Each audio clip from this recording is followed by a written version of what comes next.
வெற்றிக்கான ஒரு குட்டி கதையை பார்க்கலாம்.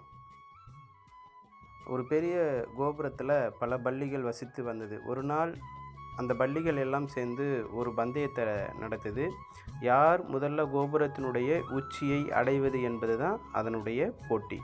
நூற்றுக்கணக்கான பல்லிகள் மடமடன்னு ஏறத் தொடங்குச்சு. கொஞ்ச தூரம் போனதுமே பல்லிகளுக்கு தெரிந்துவிட்டது, இது தாங்கள் சக்திக்கு இயலாத காரியம் என்று.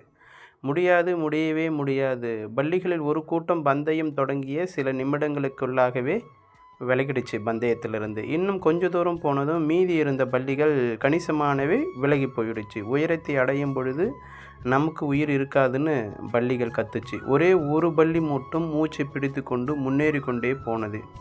கீழே இருந்த பல்லிகள் எல்லாம் பெருங்குரல் கொடுத்து கத்துச்சு, தற்கொலை முயற்சிடா தருதலை அப்படின்னு சொல்லிட்டு.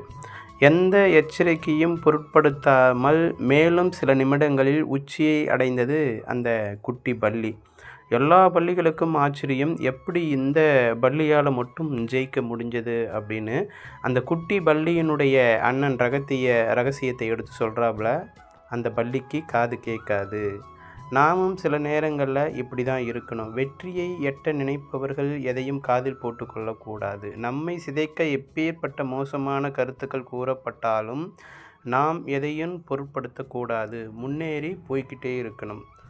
தோல்விகள் சூழ்ந்தாலும் இருளை விளக்கும் கதிரவனைப் போல அதனை நீக்கி அடுத்தடுத்த வெற்றிப்படியில் காலடி எடுத்து வைக்க வேண்டும். முடியும் வரை அல்ல, உங்களுடைய இலக்கினை அடையும் வரை. நம்முடைய சேனல் சப்ஸ்கிரைப் பண்ணாதவங்க சப்ஸ்கிரைப் பண்ணுங்கள். இது போன்ற பல குட்டி கதைகளை பார்க்கலாம்.